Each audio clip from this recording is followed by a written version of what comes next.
아, 효라고 하는 말이 요즘 시대에서는 어울리지 않는 구시대 유산물로 생각하는 경향들이 많이 있는 것 같습니다.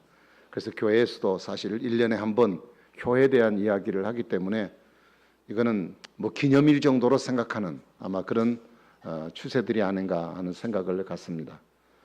그러나 이 효라고 하는 이야기는 인간이 생존하는 한 날까지는 아마 지속될 문제라고 생각을 해요.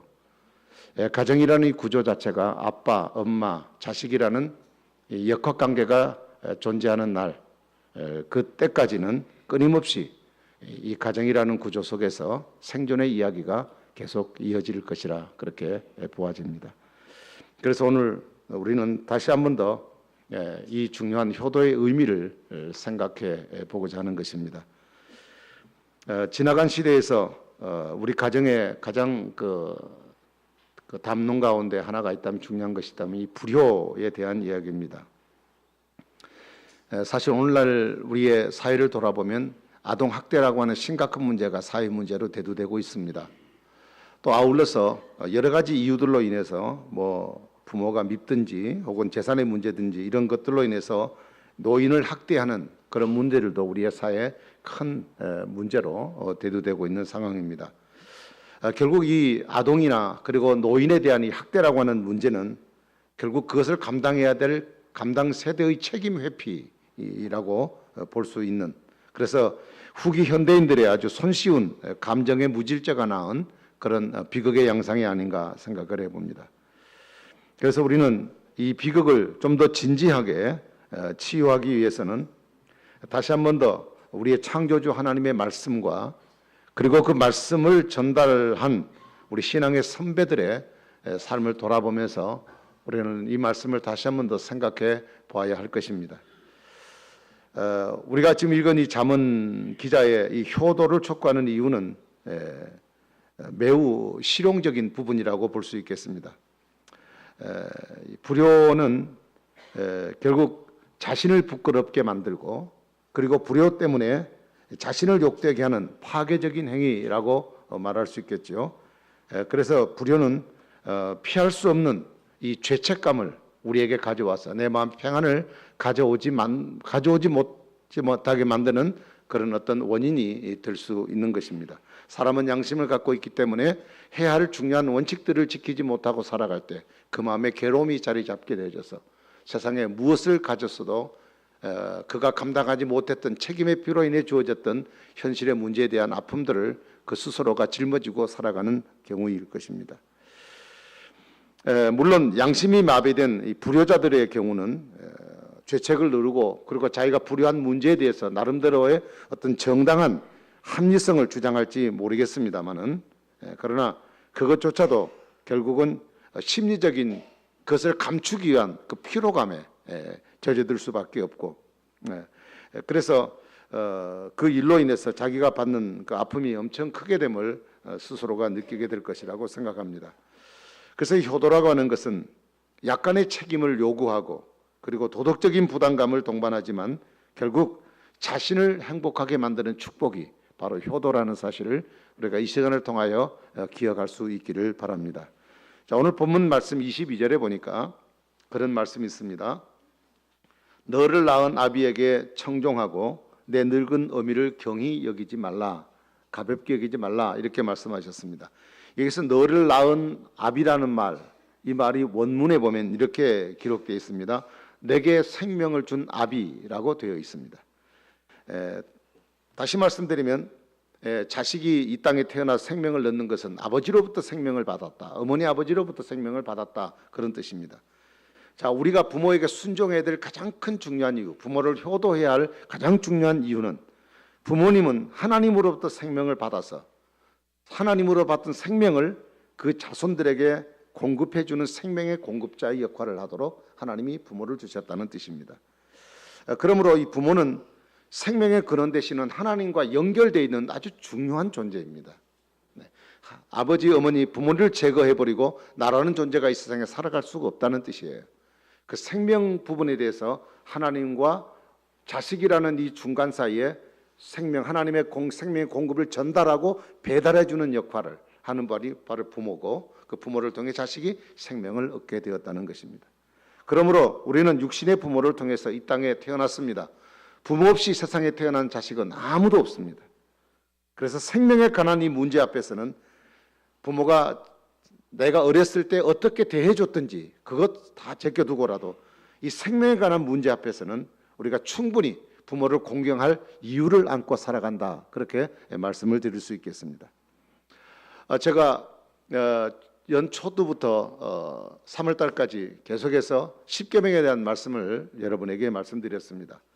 십계명은 모세가 시내산에서 하나님으로 받던 계명 2개의 돌판으로 만들어진 계명을 그가 받았습니다. 한쪽의 돌판은 사람이 하나님 앞에서 어떻게 살아가야 할 것인가에 대한 대신 관계의 계약이었고 약속이고 명령이고, 그 다음에 또 하나의 돌판은 하나님 사람과 사람 사이에 지켜야 될 계명, 대인 관계에 대한 계명을 기록하고 있습니다. 그런데 이 2개의 돌판 사이에 딱 중간에 낀 계명이 5계명입니다. 5계명이에요. 5계명 바로 내 부모를 공경하라는 뜻입니다. 바로 그 5계명은 하나님 관계와 사람의 관계의 중간에 위치하고 있어서 이 두 관계를 매치시켜주는, 그래서 하나님께로 나아갈 수 있기도 하고 사람에게 향할 수 있게 만들어준 중요한 로터리 역할을 하는 것이 바로 부모 공경하라는 제5계명의 의미입니다. 그래서 하나님은 자신의 사랑을 설명해 주기 위해서 이 부모라는 그 위치를 도구로 사용하셨습니다. 그래서 부모를 통해서 하나님이 누구신가, 하나님의 사랑이 어떠한가를 알 수 있도록 하나님이 해주신 것입니다. 하나님은 우리의 눈으로 볼 수 없는 분이기 때문에 하나님의 사랑을 느끼기가 어려워요. 그렇지만 부모를 사랑하고 부모에게 효도하고 공경하고 섬기고 그리고 부모의 사랑을 받음을 통하여 하나님의 사랑이 얼마나 큰 것인가를 우리는 생각해 볼 수 있는 그런 중요한 사역으로 부모의 위치를 우리에게 주셨다는 것입니다. 그런데 문제는 우리 부모님이 젊어서 능력이 있고 권위도 있고 돈도 벌고 자녀를 부양할 능력이 있을 때는 자녀들은 누구든지 부모에게 다 순종하고 잘합니다. 그러나 부모가 연로해서 능력이 없을 때 부모를 공경하고 섬기기란 그렇게 쉽지 않습니다. 오히려 때로는 나이 많으신 부모가 한참 잘 나가야 하는 자녀들에게 부담이 되는 경우도 생길 수 있다는 이야기입니다. 그때부터 자녀들은 부모의 말에 귀담아 들으려고 생각을 하지 않습니다. 무슨 말을 하면 자꾸 잔소리만 여기고 잔소리로만 여기고 부모를 업신여기는 사람들이 늘어나기를 시작합니다. 부모님이 조금 좀 색다른 표현을 하게 되면 일반적인 경우를 벗어나는 것처럼 생각하고 우리 부모님이 지금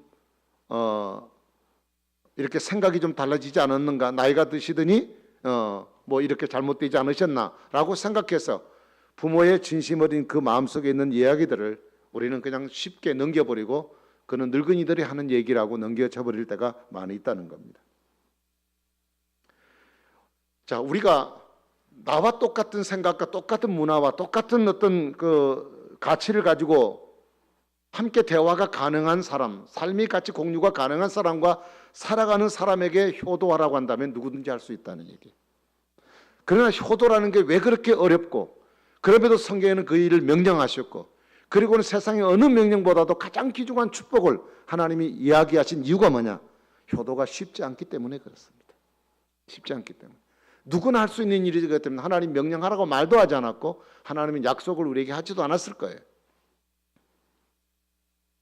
그래서 여러분, 우리 자녀는 부모의 앞에서 자녀의 도리를 벗어나지 않아야 합니다. 시대에 맞지 않아도 부모는 그 시대를 살았어요.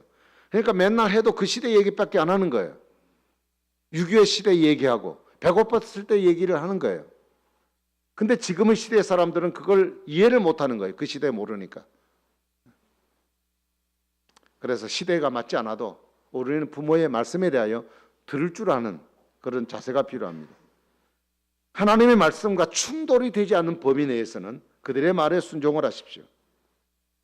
이치에 맞지 않다고 무시하지 마시고, 하나님이 나를 위해서 예비된 자로 생명을 주실 분으로 부모를 내게 허락하셨다면, 그래서 그 부모 때문에 하나님 주신 생명을 내가 공급받았다면, 이 사실을 믿는다면 우리는 부모에 대해서 효도해야 될 당연한 의무를 갖고 있다는 사실을 기억해야 할 것입니다. 자, 23절에 또 보면 진리를 사되 팔지 말며 지혜와 계명과 그리고 명철을 그리하라 이렇게 말씀이 나옵니다. 진리를 산다는 말은 대가를 지불해서라도 나의 것으로 삼으라는 뜻입니다. 진리를 판다는 얘기는 세상의 안일이나 쾌락이나 혹은 물질 때문에 자신의 소신, 부모로부터 받은 어떤 진리, 그 진리를 절대 배신하지 말라, 배반하지 말라 그런 뜻입니다. 여러분, 좋은 자녀 주제를 그렇게 잡았습니다. 당신은 좋은 자녀입니까? 라고 하는 질문이었습니다. 우리가 좋은 자녀가 된다는 것은 부모가 나에게 준 이 거룩한 교훈들, 그리고 그 진리들을 어떤 대가를 지불하고도 결코 잃어버리지 않아야 되겠다는 뜻이에요. 현실에서 진리를 내 것으로 삼고 그것을 실천해 나간다는 것은 사실 그렇게 쉬운 일은 아니라고 봐요. 그럼에도 불구하고 유언으로 받들어서 잘하고 계신 그런 마음, 그런 중심이 우리에게 필요합니다. 그래서 무엇보다도 우리 예수 믿는 사람은 예수 잘 믿는 그런 성도가 되어야 좋은 자녀가 되는 겁니다. 체면상 아니라 끝까지 믿음의 길을 계속 가야 할 것입니다.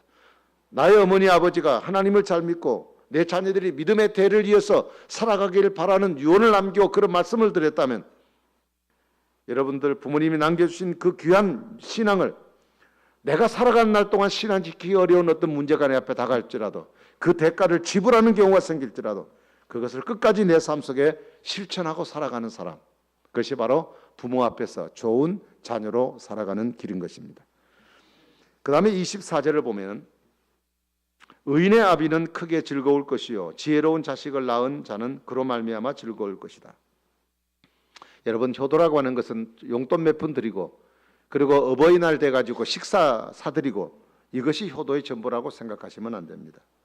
중요한 것은 진리를 따르는 의인으로 살아서 그 부모를 존중할 줄 알고, 그리고 부모의 이름에 먹칠을 하지 않냐고 부모에게 영광을 돌리는 그런 삶이 되어야 우리는 부모에게 참 효도를 하고 있는 것이라고 말할 수 있습니다.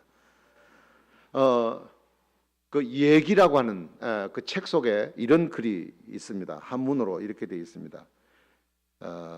효유삼인이 대효 존칭이요 기차 불욕이요 가한 능량이라, 이런 말씀이 있습니다. 이 말이 무슨 얘기냐면 효유삼이라는 말은 효에는 세 가지가 있으니 대효 존칭이요, 첫째는 부모를 존귀하게 여기는 것이요, 그리고 기치불력이요, 부모에게 욕을 돌리지 않고 사는 삶이요, 셋째는 가희능력이라, 이것은 부모를 잘 복양하는 것이다, 그런 의미입니다.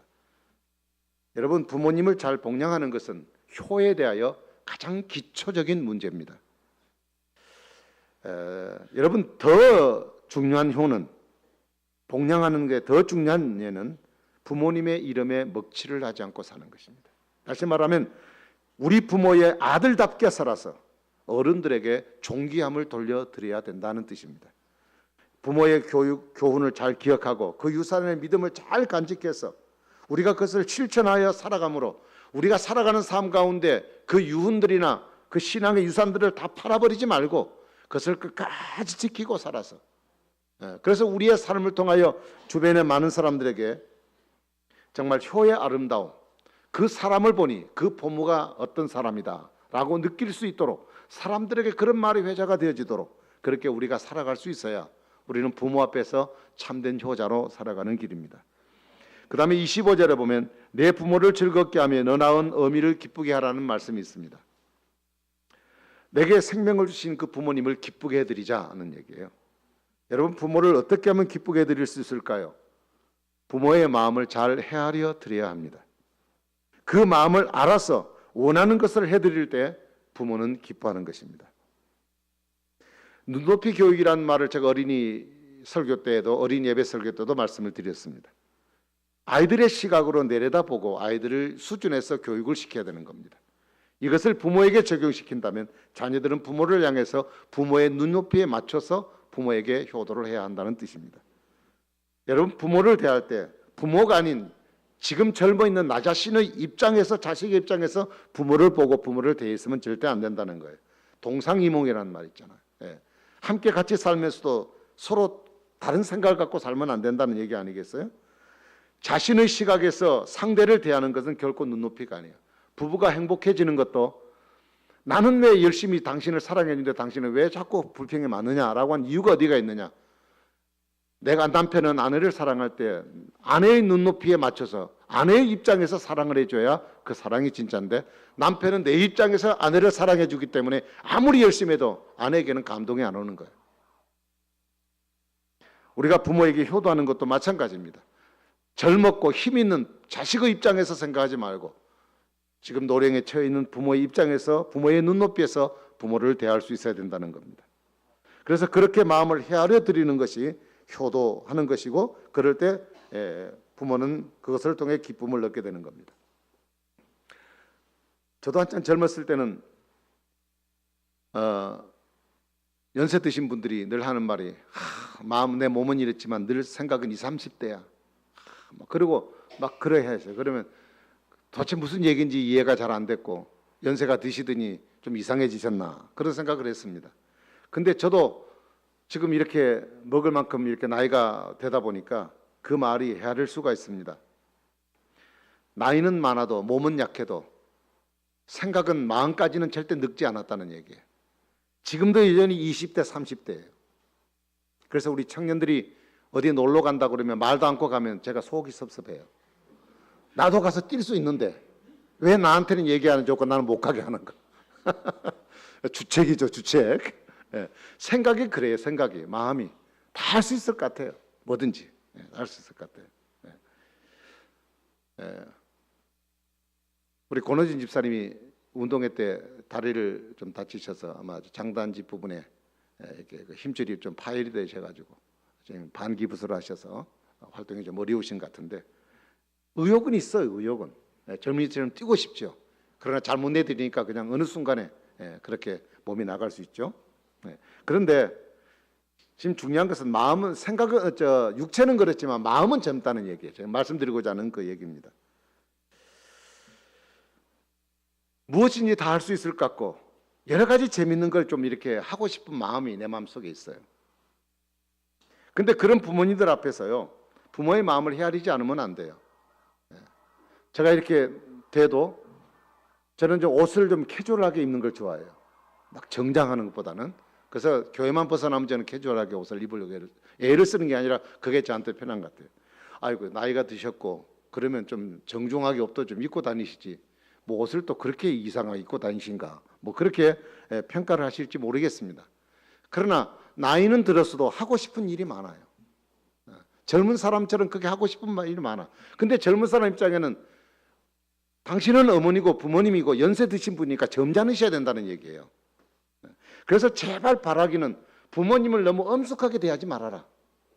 너무 부모님 인 것처럼 부모님은, 어머니는, 나이 드신 아버지 어머니는 이렇게 살아야 돼라고 딱 만들어 놓고 그 안에 모셔놓고 그렇게 섬기지 말아라는 얘기예요. 마치 초상화에 액자틀에 가둬놓은 초상화처럼 그렇게 섬기지 말라는 얘기예요. 생각이나 마음은 다 하고 싶은 것 많고 젊음이 많아요.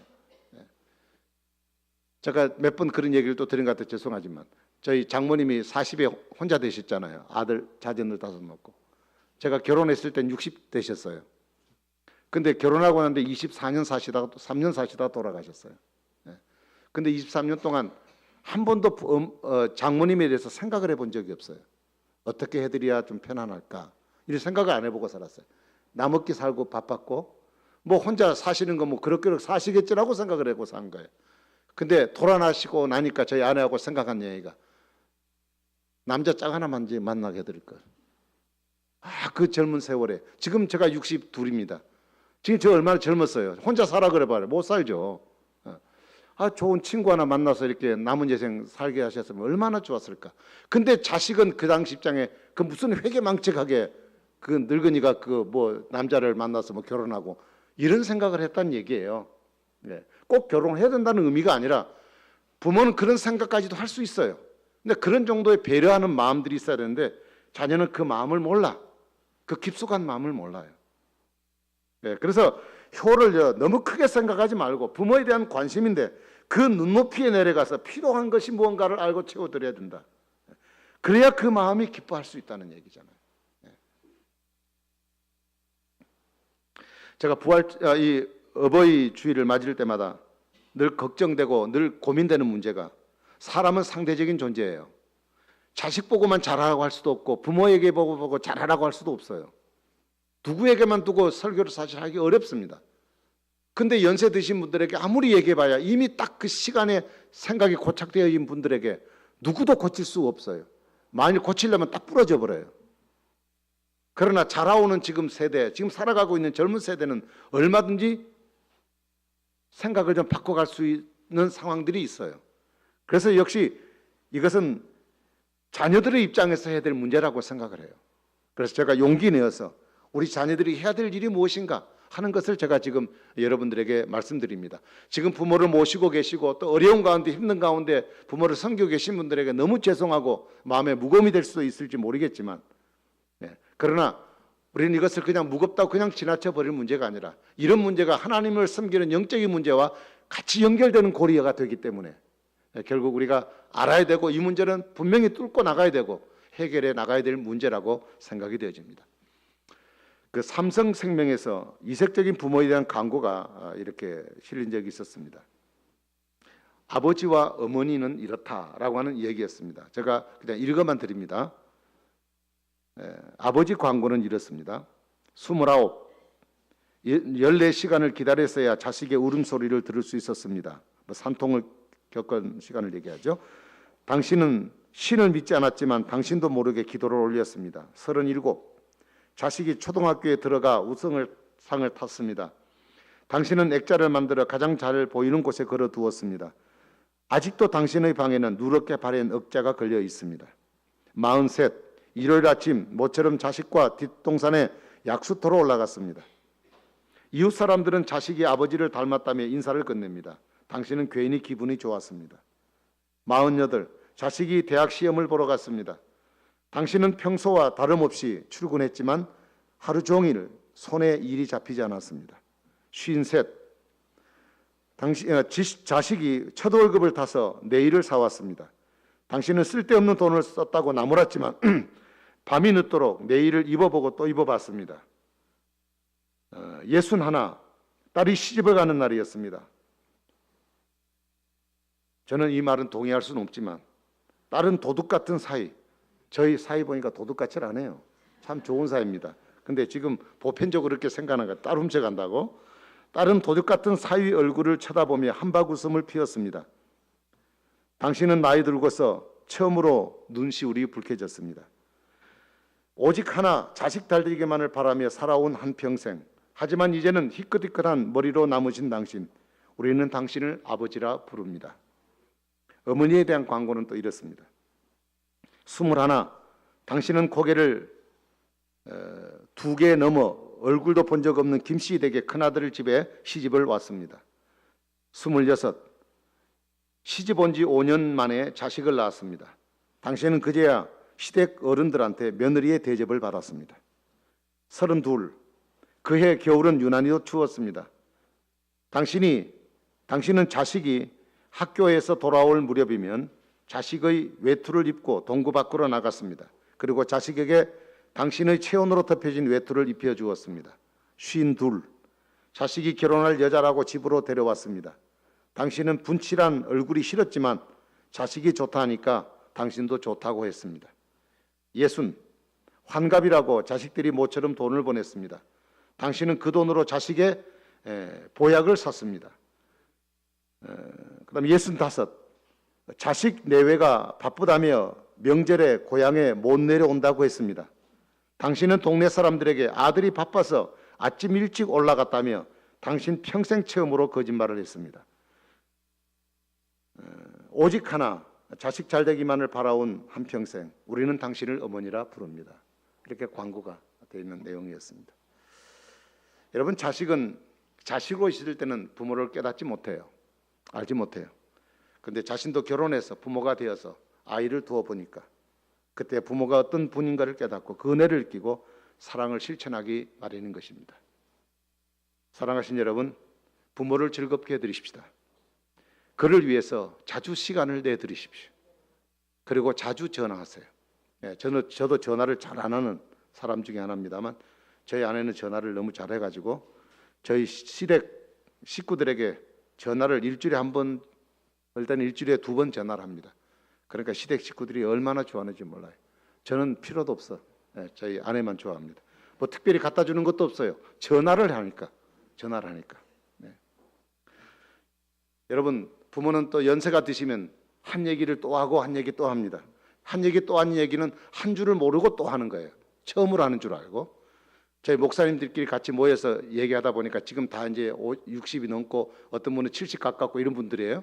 하다 보니까 3번 했던 얘기 또 해요. 그러면 옆에서 가만히 있으면 좋겠는데 어떤 목사님 나 3번째요 얘기를 해요. 그럼 말한 사람이 얼마나 미안한지요. 자기도 늙었으니까 그냥 또 했나 보다 그냥 들어준 척하면 되는데 부모가 얘기하다 보면 자꾸 한 얘기 또 해요. 예. 그러니까 이 얘기를 하지만 아이고 또 하네 그 얘기 그러고 막아버려요. 어떤 때는 이야기가 별로 중요하잖아요. 나하고 현실성이 안 맞는 얘기예요. 그러니까 쓸데없는 얘기한다고 부모 말을 막아버려요. 여러분, 부모들은 우리가 어렸을 때 쓸데없는 얘기를 열심히 하고 있을 때 아주 재미없는 얘기도 부모는 그 얘기를 듣고 끄떡끄떡 해주고 그래 아주 잘했구나 그렇게 흥을 돋궈줘서 우리의 이 얘기를 들어주었다는 얘기예요. 그러나 우리는 컸다고 제법 뭐 좀 안다고 재미없고 할 말 또 했다고 부모 말을 잘라버리는 이런 잘못된 일은 우리가 하지 말아야 할 것입니다. 여러분, 우리가 다른 것은 전략하더라도 부모님에게 드릴 돈들은 절대 전략하면 안 돼요. 어떤 분은 이것 갖고 흥정하는 사람이 있어요.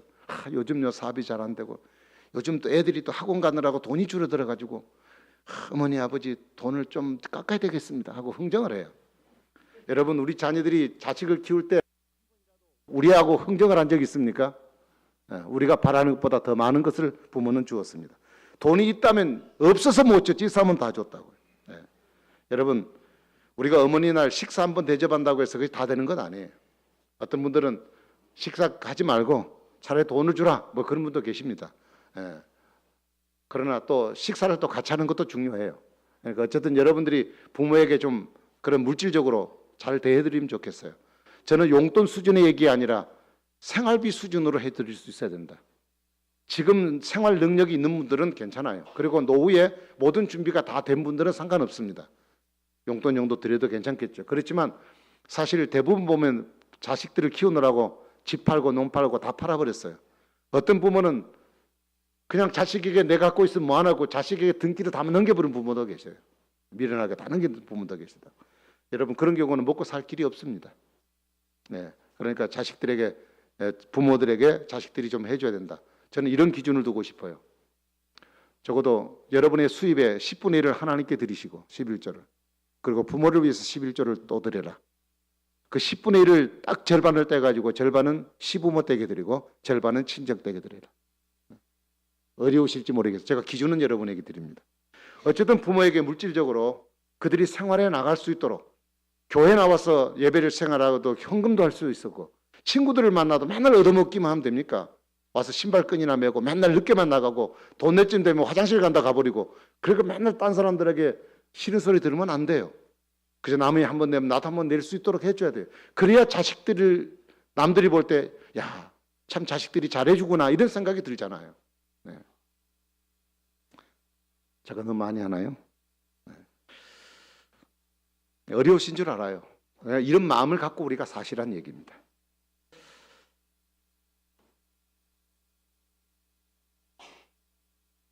말씀을 마치겠습니다. 부모의 때, 지금 연세가 많이 드신 그때, 이때에 즐겁도록 해드려야 합니다. 내가 이때 이렇게 나이 들어갖고 이게 무슨 꼴로 이렇게 사냐. 다 늙은 거 빨리 죽어야지. 우리 자식들 때 내가 빨리 죽어야지. 그렇게 한탄하고 인생을 살지 않고 지금 늙어 있는 이때를 즐거워하도록 살게 만들어 드려라. 그래서 그들의 얼굴이 환하게 해드리고 그들의 마음을 즐겁게 해드리고 더 나아가서는 그들의 영혼을 즐겁게 해줘요. 아무리 그들의 마음이나 육체적인 것을 잘해드릴지라도 그 마음에 천국이 이루어지지 않는다면 그 어머니, 부모님은 진정한 즐거움을 누리지 못하고 있는 겁니다. 여러분, 그 부모님의 영혼에 대해서 책임을 져야 됩니다. 아직까지 예수 믿지 않은 부모가 있다면 그 영혼을 위해서 여러분 계속해서 기도해야 될 것입니다. 그들에게 복음을 전할 것입니다. 그래서 그들이 이 땅에 살아간 날 동안 하나님 나라에 대한 소망을 가지고 이 세상을 살아갈 수 있도록 그렇게 해드려야 할 것입니다.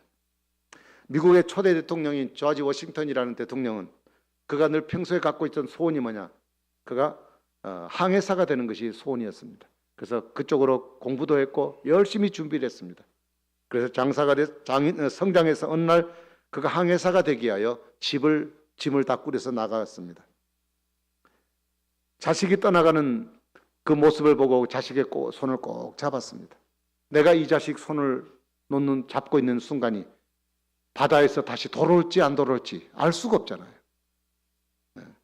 그래서 마지막 될지도 모른다는 생각에 손을 꼭 잡고 기도를 해주면서 그냥 눈물만 흘리는 거예요. 이 손을 붙잡고 부들부들 떨고 있는 어머니의 손을 이 워싱턴이 느끼는 순간에 내가 우리 어머니의 마음을 이렇게 아프게 하면서까지 내가 꼭 내가 하고 싶은 일을 해야 될 것인가 하는 고민을 하다가 그는 그 자리에서 결단을 합니다. 그리고 짐을 다시 내려놓고 어머니 제가 항해사가 되지 않겠습니다. 그 이후에 그는 하나님의 축복을 받아서 미국의 초대 대통령이 되었습니다. 그래서 그 대통령이 되고 난 뒤에 후대 젊은이들에게 이런 얘기를 했다고 그래요. 부모의 눈에서 눈물을 흘리지 않도록 하라. 부모의 눈에서 눈물을 흘리게 하고 부모의 가슴에 못을 박는 사람치고 잘 되는 사람은 없다. 부모를 기쁘게 해드릴 때 하나님의 축복이 이루어진다. 이렇게 고백을 했다고 합니다. 여러분, 부모를 기쁘게 하는 것, 그것은 나의 기쁨이고 내가 섬기는 하나님의 기쁨입니다.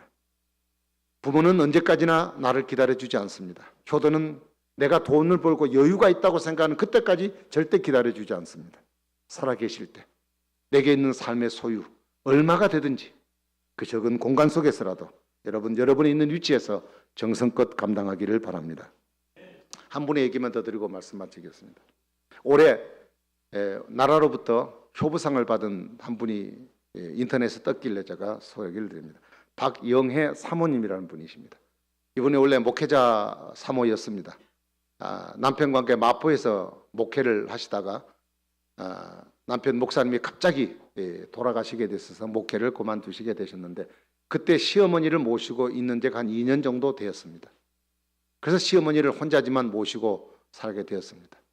그런데 또 친정어머니가 몸이 불편해가지고 혼자 있기가 어려워서 할 수 없이 또 자기 집에 모셔서 사돈지간에 살도록 이렇게 했습니다. 서로 생각도 다르고 한 사람은 도시 사람, 한 사람은 시골 사람이다 보니 생각이나 가치관이나 모든 게 다 달라요. 처음에는 막 서로 둘이서 많이 싸우고 막 이랬답니다.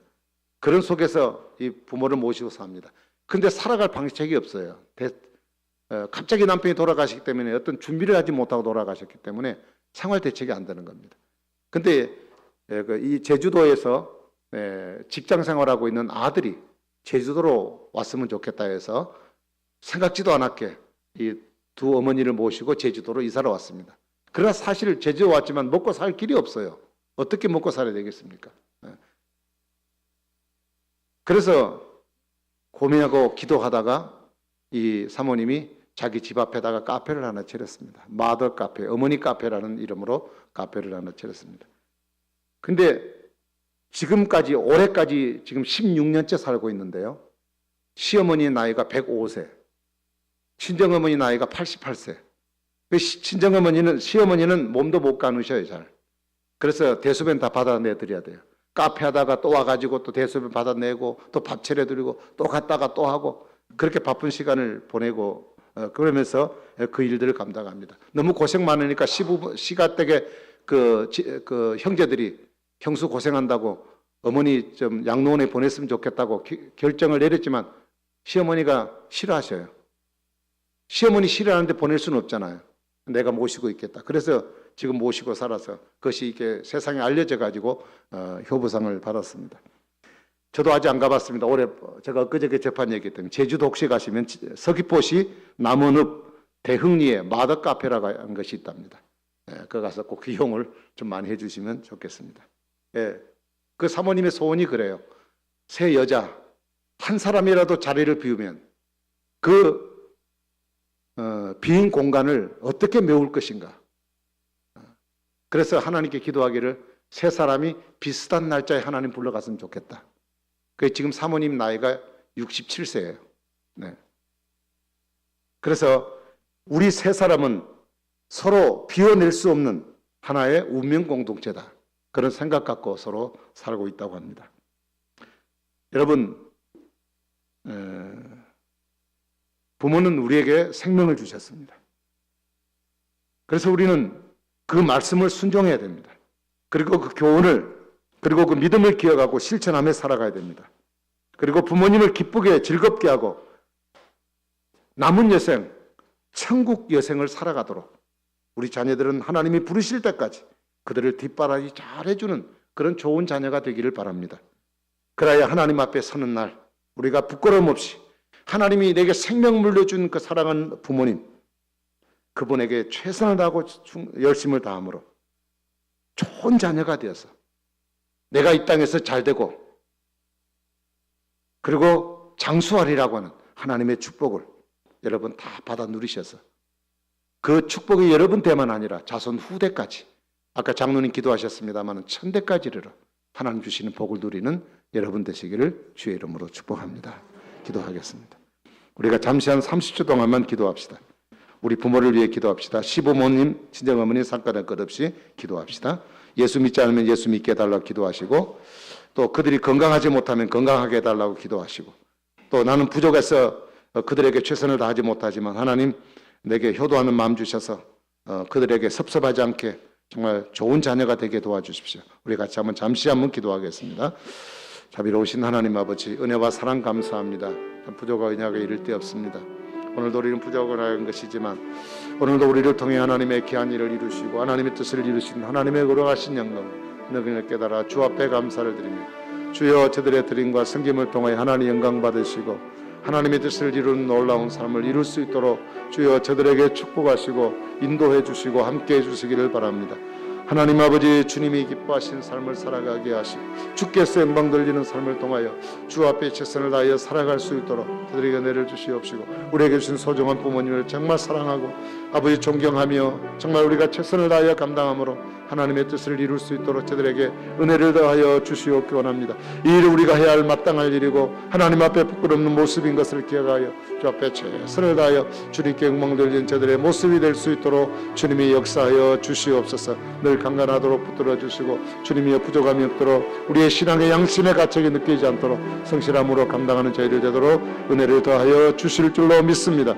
주님 축복하시고 영광 받아 주시옵소서. 예수님 이름으로 간절히 기도합니다. 우리가 어버이 주일을 맞이해서 함께 말씀 듣고 기도했습니다. 저들의 간구하는 기도 하나님 응답해 주시고 정말 좋은 자녀들 다 되도록 축복해 주시옵소서. 특별히 우리 교인들 가운데 또 부모님 모시고 또 나이 많으신 부모님들 모시고 사시는 가정들이 들어 있습니다.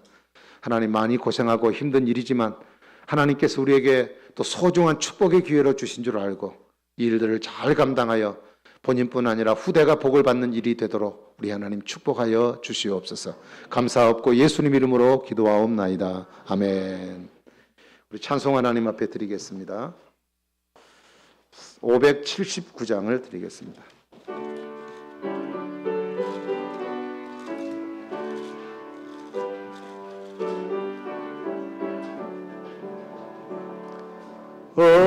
어머님의 능사라 귀하고도 귀하나 그 사랑이 언제든지 나를 감쌉니다. 내가 울 때 어머니 주께 기도드리고 내가 기뻐 웃을 때 찬송 부르십니다. 3절 드리겠습니다. 홀로 누워 괴로울 때 헤매다가 지칠 때 부르시는 찬송 소리 귀에 살아옵니다. 방송에서 샘물 나고 황무지에 꽃피니 예수님과 동행하며 두려울 것 없어라. 오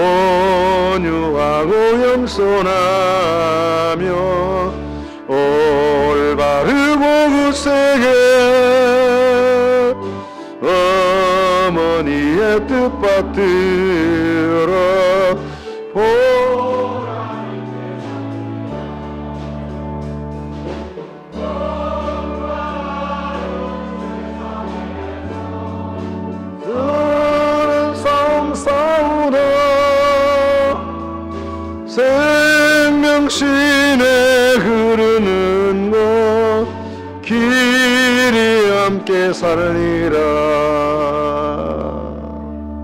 하나님 감사합니다. 오늘 귀한 예물 하나님께 드리게 하시고 하나님께 감사의 마음을 표현하게 하신 것 감사합니다. 우리 사랑하는 성도들, 어려운 시절입니다. 장사도 잘 안 되고 또 여러 가지 직장에 많은 문제들 때문에 고민도 하고 또 여러 가지 물가도 높고 여러 가지 많은 일 때문에 힘들어하는 세상을 살아가고 있지만, 그러나 우리의 살아가는 삶이 하나님의 도우시고 인도하심을 고백하는 마음으로 주님께 귀한 예물을 드립니다. 우리 성도들의 삶의 터전의 복을 주시고 그들의 신앙의 복을 주셔서 더 풍성하게 넘치게 하시고 선한 일 하게 하시고 부모에게 효도하고 살아갈 수 있는 넉넉한 여유를 허락하여 주시옵기 원합니다. 하나님 아버지, 이 예물이 하나님 앞에 아름답게 사용되게 하시고 오늘도 몸된 교회를 위해서 이런저런 여러 가지 일들로 많이 땀 흘리고 수고하는 분들 계십니다.